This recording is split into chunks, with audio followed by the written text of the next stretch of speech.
इस वीडियो में हम लोग बात करेंगे कैसे एक सॉफ्टवेयर को फ्रॉम स्क्रैच से बनाया जाता है। तो मैं आपको इस वीडियो में एक सॉफ्टवेयर बना के दिखाऊंगा कि कैसे उसको फ्रंट एंड, उसका बैक एंड, उसका डेटाबेस, कैसे उस सबको क्रिएट करना है, उसको डिप्लॉय करना है और फिर यूज़र उसको यूज़ कर पाएंगे। तो सारी चीज़ें इस वीडियो में हम बात करेंगे, तो लास्ट तक देखना। हाय, मेरा नाम है Sandeep and welcome to the video. And सबसे पहले हमें पहले ये आइडिया होना चाहिए, सबसे कुछ भी बनाने से पहले, कि हमें बनाना क्या है। सो बेसिकली मैं बता दूँ, मैंने थोड़े से रिसर्च करके रखा है। तो कॉलेज टाइम से ही मैंने एक सॉफ्टवेयर बनाया था। सॉफ्टवेयर इन द सेंस, यहाँ पे सॉफ्टवेयर कुछ भी हो सकता है, वेबसाइट हो सकते हैं, software in the sense app हो सकते हैं, एंड्रॉइड ऐप, iOS ऐप। तो यहाँ पे डेस्कटॉप एप्लीकेशन भी हो सकता है। तो यहाँ पे मैं सॉफ्टवेयर इन द सेंस की वेबसाइट मतलब दिखाना चाहता हूँ कि एक वेब ऐप कैसे बनाया जाता है, जिसका डैशबोर्ड हो, जिसका आप लोग लॉग इन साइन अप वगैरह कर पाओ। तो वैसे टाइप के सॉफ्टवेयर या फिर आप बोले तो वेब एप्लीकेशन बना सकते हो। So let's get started. ये कोई ट्यूटोरियल वीडियो नहीं होने वाला है कि स्टेप बाय स्टेप आपको गाइड बताऊं, बट हाँ, ये कुछ हटके होने वाला है, जैसे कि एक सॉफ्टवेयर को कैसे कैसे बनाया जाता है, कि वैसे पहले फ्रंट एंड क्रिएट करो या फिर बैक एंड क्रिएट करो, वो आपकी डिटेल्स आपको पता चलेगी। rather देन ट्यूटोरियल्स वीडियो में क्या होता है कि आप ट्यूटोरियल वीडियो देखते हैं, एक लाइन के बाद लाइन कोड वो दिखाते हैं आपको, वो आप कर लेते हो। बट ये एक एडवांस वीडियो होने वाला है, बट बिकॉज स्टार्टिंग से हम लोग नहीं बताएंगे कि किस लाइन के बाद किस लाइन की कोड, बट आपको एक आइडिया दे देंगे कि काम कैसे करते हैं। तो फिर अगर आपको 6 मंथ का भी कोडिंग का एक्सपीरियंस है, तो फिर समझ जाओगे कि कैसे कैसे ये चीज़ें होता है। सेकेंड चीज़ ये हो सकता है कि आपको कोडिंग नहीं आता, कोडिंग आप सीखना चाहते हो, तो ये वीडियो भी उससे यूजफुल है, क्योंकि आपको पता चलेगा कि ओवरऑल चीज़ें कैसे काम करते हैं। सपोज आपने HTML सीख लिया, आपने CSS सीख लिया, बट आपको पता नहीं कि एक वेबसाइट का फ्रंट एंड कैसे बनाया जाए। तो आपको यहाँ से पता चलेगा कि एक रियल वेबसाइट कैसे बनता है। इस हिसाब से आप जो छोटी-छोटी जो ब्लॉक्स होते हैं, जैसे HTML, CSS, जावास्क्रिप्ट, वो सारी चीज़ें आप सीख सकते हो। सो पहले सीख मतलब कोई भी आइडिया आपके दिमाग में आया कि इसको हमें बनाना है सॉफ्टवेयर में, जो कि लोग यूज़ कर पाएँगे। तो सबसे पहले जो चीज़ होता है, वो है आइडिया को लिख लेना पेपर पे। ये सबसे जो है इम्पोर्टेंट टास्क है। तो मैंने ऑलरेडी ये टास्क करके रखा है, मैं आपको देख देता हूँ कि कैसे करते हैं। सबसे पहले आपको कुछ चीज़ें पूछना है कि मेरा सॉफ्टवेयर किस काम के आएगा, किस यूज़र के लिए आएगा काम। तो बेसिकली मेरा जो सॉफ्टवेयर है, वो मैं आपको स्क्रीन पे दिखा देता हूँ। मैंने स्कूल टाइम पे, तो मैंने कॉलेज टाइम पे एक सॉफ्टवेयर बनाया था। उस सॉफ्टवेयर में होता ये था, वो एक स्टैटिक वेबसाइट था। वहाँ पे जाके आप किसी भी दिन का रूटीन देख सकते हैं। मतलब बेसिकली सपोज़ आज है, सपोज़ मंडे, तो आपको दिख जाएगा कि मंडे को कौन-कौन से क्लासेस हैं। क्योंकि क्या होता है कि कॉलेज टाइम पे हम लोग बहुत ही बिज़ी रहते हैं। ये स्कूल और कॉलेज दोनों के लिए एप्लीकेबल है। तो वेबसाइट क्या करता था कि सपोज़ मैंने आज देखा वेबसाइट खोल के, तो मुझे आज मंडे है, तो आज मंडे का ही क्या-क्या क्लासेस है वो दिखा देगा। ठीक है ना?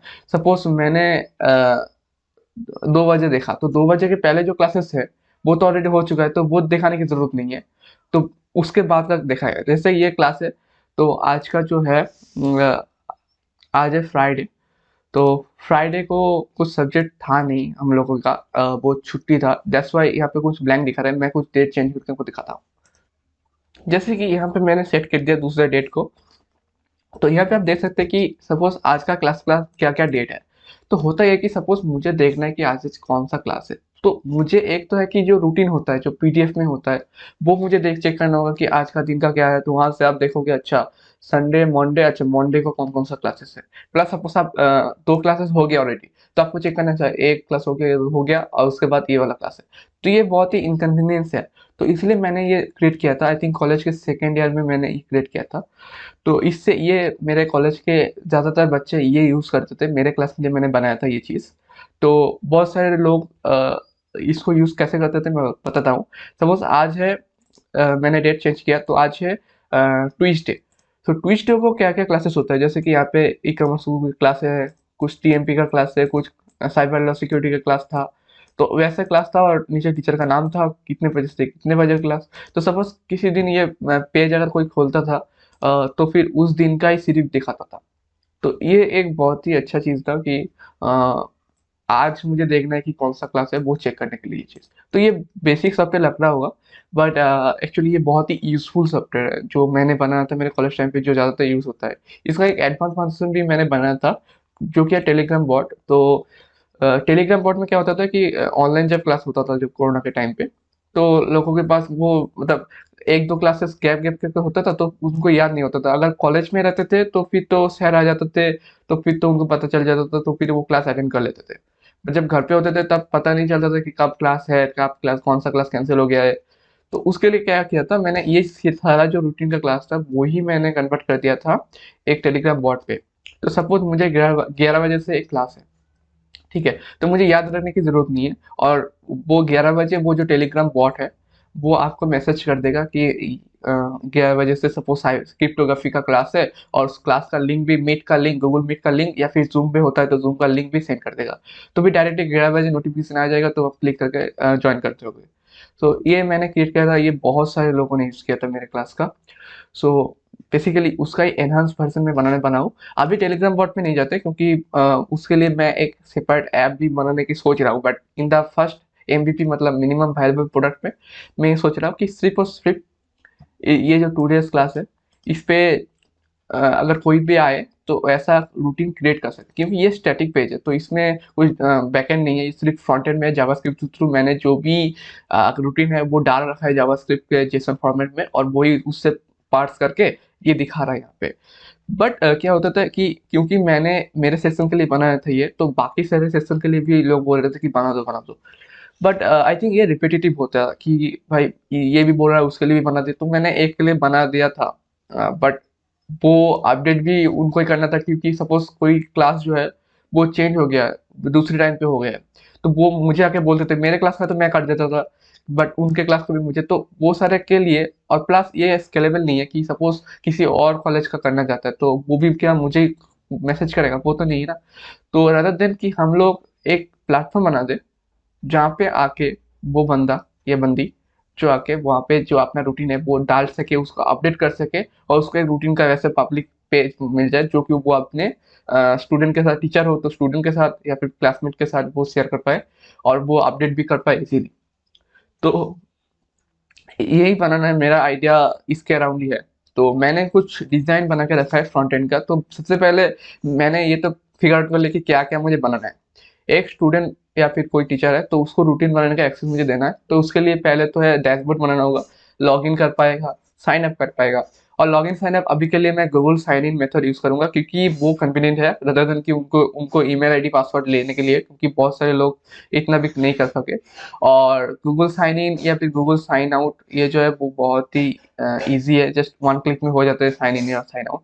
तो मैं वही यूज़ करूँगा साइन अप के लिए। और डैशबोर्ड मैं बनाने वाला हूँ, और डैशबोर्ड में क्या होगा कि वो रूटीन बना सकते हैं, रूटीन के अंदर क्लासेस डाल सकता है, उसकी टाइमिंग डाल सकता है, उनकी जो भी सब्जेक्ट का नेम है, उसके टीचर का जो शॉर्ट फॉर्म है, वो सारे जो चीज़ है उसके अंदर डाल देगा। वो मेरे डेटाबेस में सेव हो जाएगा सर्वर पे, और वो जब भी वो रूटीन एक्सेस करेगा वो डेटाबेस से डेटा लेके वो स्टूडेंट को शो कर देंगे। जितना सिंपल लग रहा है उतना सिंपल है भी और नहीं भी। तो लेट्स सी, मैंने कुछ डिज़ाइन बना रखा है। मैं मोस्ट प्रोबेबली ये, क्योंकि ये बहुत बड़ा प्रोजेक्ट नहीं है, तो फिर मैं इसको ऐसे पेज पे ही मैंने कर दिया है। तो this is design. So basically यहाँ पे नैप पर होगा, आपको दिख रहा होगा, तो यहाँ पे कुछ पिक्चर लगा देगा स्क्रीनशॉट, यहाँ पे कुछ लिखा होगा, यहाँ पे एक साइन अप का एक कॉल टू एक्शन बटन होगा, और यहाँ पे कुछ हाउ इट वर्क्स का कुछ लगा देंगे। उसके बाद ये रहा अबाउट का कुछ सेक्शन लिख देंगे, तो और फुटर नीचे रहेगा। तो बेसिकली स्टैंडर्ड जो एप्लीकेशन होता है उसका उसका ही रहेगा।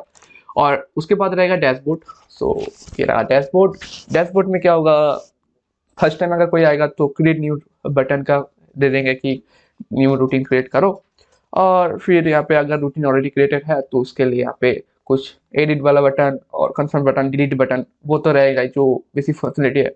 उसके बाद अगर कोई रूटीन पे डिटेल क्लिक करेगा तो रूटीन का वाला पेज खुल जाएगा, जहाँ पे आपको रूटीन का नेम आप एडिट करने को पाएंगे।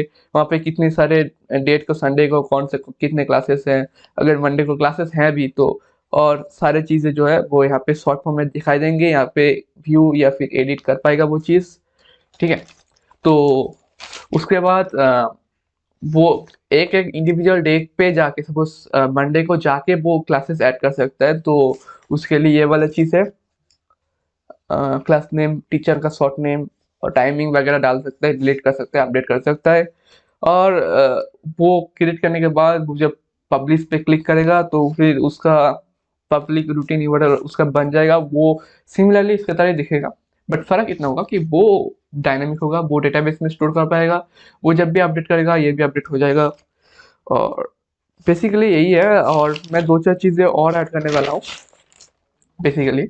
वो ये है कि अगर सपोज़ कोई रूटीन पेज पे क्लिक करते हैं बार-बार, तो फिर हम लोग बार-बार डेटाबेस से डेटा नहीं लेके आएँगे, क्योंकि वो एक्सपेंसिव होगा, वो बहुत सारा सर्वर का कॉस्ट बढ़ जाएगा, प्लस स्लो भी हो जाएगा वेबसाइट अगर बार-बार हम डेटा को लेके आएँगे। तो वो कैसे में हम लोग स्टोर कर देंगे फ्रंट एंड में ही। तो बेसिकली सपोज़ मैंने रूटीन देखा और रूटीन को मैंने अपडेट नहीं किया, तो फिर वही रूटीन रहेगा। तो डेटा मतलब कैसे आप ऐसा मान सकते हैं कि सपोज़ एक बकेट है और फिर मैंने आपके पास ही वो बकेट रख दिया, मतलब डेटा आपके पास ही फ्रंट एंड पे रख दिया। तो कुछ भी अगर चेंजेस नहीं होता, जब तक चेंजेस रूटीन में नहीं होगा, तो वहीं से आपको डेटा मिल जाएगा। तो फिर वो सर्वर पे जाके डेटाबेस पे ऑपरेशन नहीं करना पड़ेगा। सेकंड चीज़ है, सपोज़ रूटीन किसी ने अपडेट कर दिया, तब तो आपके वाला डेटा तो अपडेट नहीं होगा, अनअपडेटेड हो रह जाएगा, आउटडेटेड हो जाएगा। तब जब मैं देखूँगा कि हाँ, वो ऑलरेडी रूटीन वाला चेंज हो गया, किसी ने रूटीन अपडेट कर दिया है, तो फिर जो आपके पास डेटा है वो डिलीट करके जो डेटाबेस से डेटा लेके आपके पास डाल देंगे। फिर जब तक ना रूटीन अपडेट होगा तब तक वो चीज़ जो है वो आपके पास रहेगा। तो ये रहा पूरा का पूरा वर्क फ्लो। तो सबसे पहले मैंने पूरा का पूरा आपको डिफाइन कर दिया और मैंने कॉपी पे भी लिख दिया कि क्या एक्चुअली बनाना है, क्या-क्या फीचर्स होंगे उसके। ये बहुत ही इंपॉर्टेंट स्टेप है बाय द वे। इसके बाद है कि कहाँ से काम स्टार्ट करना है, फ्रंट एंड करना है, बैक एंड करना है, डेटाबेस करना है, डिप्लॉयमेंट करना है, क्या करना है। तो सबसे पहले मैं जो करता हूँ वो है डेटाबेस को डिज़ाइन कर देना। डेटाबेस डिज़ाइन मतलब ये जो रूटीन का या फिर रूटीन के अंदर का जो क्लासेस है, वो डेटा कहाँ पे स्टोर होगा? कहीं पे तो स्टोर होगा, उसको कहते हैं डेटाबेस। तो डेटाबेस में वो स्टोर करने के लिए हमें कुछ फॉर्मेट बनाना होंगे कि कैसे-कैसे स्टोर होगा, कैसे आईडी स्टोर होंगे, कैसे 2 रूटीन इंडिविजुअली डिफरेंशिएट करेंगे। उसके लिए मैंने जो है एक डेटाबेस स्कीमा बना रखा है। स्कीमा इन द सेंस कि वो डेटाबेस कैसे डिज़ाइन होगा, डेटाबेस का डिज़ाइन कैसा होगा, तो डेटा कैसे स्टोर होगा। तो बेसिकली यहाँ पे मैंने रूटीन बना रखा है, तो यहाँ पे एक आईडी फील्ड होगा क्योंकि हमें यूनिकली आइडेंटिफाई करना है और उसके बाद 6 लेटर का एक शॉर्ट फॉर्म होगा, जिससे क्या होगा सपोज़ हम लोगों का डोमेन होगा सपोज़ xyz.com स्लैश सपोज़ कुछ जो शॉर्ट कोड होगा, वही शॉर्ट कोड जो है वो यहाँ पे आएगा। तो वो यहाँ पे स्टोर करना है जिससे हम रिडायरेक्ट कर पाएँ। और यहाँ पे नेम होगा, रूटीन का नेम यहाँ पे होगा संडे, मंडे वगैरह का जितनी भी डेट होता है 7 दिन, वो होगा। और यहाँ पे यूज़र होगा, यूज़र मल्टीपल रूटीन क्रिएट कर सकता है, तो फिर वो वन टू मेनी रिलेशन होगा, फॉरेन की डालना होगा वहाँ पे। और वहाँ पे एक क्लास है, क्लास होगा कि एक दिन का मल्टीपल क्लासेस हो सकते हैं, तो वहाँ पे भी फॉरेन की डालना होगा। तो वहाँ पे हम लोग करेंगे डेटाबेस स्कीमा पहले डिज़ाइन कर लेंगे। यहाँ पे कॉपी में मैंने करके रखा है बट यहाँ पे मुझे करना है कोड पे। तो उसके बाद मैंने जो है थोड़ा-सा स्ट्रक्चरली डिज़ाइन किया है कि क्या-क्या टूल्स हम लोग यूज़ करेंगे इस पे, क्योंकि वो ज़रूरी है। कौन-सा स्टैक जो है वो हम लोग यूज़ करने वाला है इस पे। सबसे पहला है कि जेंगो। जेंगो जो है वो एक पाइथन का वेब फ्रेमवर्क है जो कि वेबसाइट बनाने के लिए यूज़ होता है। तो भी जो भी डैशबोर्ड का डेटा होगा, ये जो डेटाबेस स्टोर होगा वो भी जेंगो के ओआरएम के थ्रू होगा। डेटाबेस मैं सोच रहा हूँ अभी के लिए एसक्यूएलाइट यूज़ कर लूँ, क्योंकि अभी ज़्यादा ट्रैफ़िक तो आएगा नहीं इस पे, तो फिर वो सही रहेगा। बाद में अगर कोई ट्रैफ़िक आता है तो फिर माइस्क्यूएल या फिर पोस्टग्रेसक्यूएल में अपडेट कर लेंगे। तो अभी के लिए जो है जेंगो यूज़ करेंगे। जेंगो क्यों यूज़ कर रहे हैं? क्योंकि मुझे जेंगो आता है, ठीक है ना? बाकी टेक्नोलॉजीज़ भी आता है जैसे नोड.जेएस वगैरह, बट मैं इस पे ज़्यादा कंफर्टेबल हूँ और इस प्रोजेक्ट के लिए I think Django is best. Okay, so next बात करते हैं कि अच्छा ये तो बैक एंड में होगा, तो फ्रंट एंड में क्या होगा? फ्रंट एंड में हम लोग रिएक्ट यूज़ करने वाले हैं विद नेक्स्ट.जेएस। तो नेक्स्ट.जेएस जो है वो रिएक्ट का ही फ्रेमवर्क है और रिएक्ट जो है वो जावास्क्रिप्ट का लाइब्रेरी है। तो बेसिकली हम लोग नेक्स्ट.जेएस यूज़ करने वाले फ्रंट एंड में, क्योंकि हमें वो कैशिंग वाला भी फीचर डालना होगा, तो इस पे वो चीज़ ईज़ी हो जाता है। इस पे एक फीचर है तो फिर वो कैसे को इन्वैलिड कर पाएँगे। तो ये नेक्स्ट.जेएस यूज़ कर पाएँगे, प्लस ये एसईओ के लिए भी बहुत अच्छा है और डिज़ाइन वाइज़ भी बहुत बढ़िया लगता है मेरे को। ओके, तो बैकएंड से फ्रंट एंड में जो कम्युनिकेशन होगा वो कैसे होगा? वो होगा ग्राफक्यूएल के थ्रू। आप क्यों ग्राफक्यूएल के थ्रू एंड क्यों रेस्ट के लिए नहीं? क्योंकि मैं ये भी एक्सपेरिमेंट ही हम कर रहे हैं वैसे तो, कि ये जो क्या जैसे है वो ग्राफक्यूएल भी मुझे लगता है सही रहेगा, ठीक है ना? रेस्ट पे भी कर सकते हैं हम लोग, बट आई थिंक मैं ग्राफिकल सीख रहा हूँ अभी, तो ये इस प्रोजेक्ट के लिए बहुत ही अच्छा चीज़ होगा कि मैं सीखते सीखते मैं ये कर भी लूँ। तो ग्राफक्यूएल के कनेक्ट करने के लिए बैकएंड के लिए कुछ पैकेजेस चाहिए और फ्रंट एंड के लिए कुछ पैकेजेस चाहिए जिससे वो ग्राफक्यूएल के साथ कनेक्शन कर पाएगा। तो बैकएंड के लिए होता है ग्राफीन। तो ग्राफीन का जो जेंगो का पैकेज होता है उससे क्या होता है, ग्राफक्यूएल हम लोग क्वेरी बना सकते हैं, म्यूटेशन बना सकते हैं, जिससे कि थ्रू फ्रंट एंड के साथ कनेक्ट होगा। वो ठीक है, ये बैकएंड के लिए यूज होता है। और फ्रंट एंड के लिए हम लोग यूज करेंगे एप्लो क्लाइंट का जो रिएक्ट वाला जो होता है, क्योंकि इससे क्या होता है कि हम लोग फ्रंट एंड से भी ग्राफिकल क्वेरी जो है वो रिसीव कर सकते हैं, इमिडिएशन के कॉल कर सकते हैं। तो ये करेंगे। और ये तो हो गया, आई थिंक टेक्स्ट टेक तो हो ही गया, ठीक है ना। तो बेसिकली ये सब करेंगे। और डिप्लॉय कहाँ पे करेंगे, तो डिप्लॉय करेंगे फ्रंट एंड को वर्सल पे, क्योंकि जो नेक्स्ट चीज मैंने देखा है वो वर्सल नहीं बना है, तो फिर वहाँ पे डिप्लॉय करना इजी रहेगा। तो फिर डिप्लॉय जो है फ्रंट एंड का वो करेंगे वर्सल पे। बैंक का डिप्लॉय मैं सोच रहा हूँ अभी पाइथन इंजीनियर पे कर देते हैं, क्योंकि अभी एडब्ल्यूएस वगैरह में जाने का, डीडीलोशन के पे जाने का कोई फायदा है नहीं, क्योंकि बहुत बड़ा प्रोजेक्ट तो है नहीं कि ज़्यादा ट्रैफिक आ जाएगा अभी। तो अगर बाद में आता है तो फिर देखेंगे। तो अभी इनका फ्री प्लानिंग ले लेंगे, दोनों का फ्री प्लानिंग है वैसे तो अगर ट्रैफिक आता है तो फिर $5 वाला प्लान भी ले लेंगे। तो ये रहा पूरा का पूरा टेक स्टैक। अभी तक मैंने कोडिंग स्टार्ट नहीं किया, ठीक है, अभी सिर्फ कॉपी में ही है जो चीज़ है। तो फिर आपको पता चला कि कैसे कैसे चीज़ें होती है, फर्स्ट लाइन ऑफ कोड से लेके पूरा का पूरा जो डिप्लॉयमेंट तक। सो ठीक है, फिर नेक्स्ट पार्ट में आपके साथ बात होगा। तो तब तक के लिए बाय।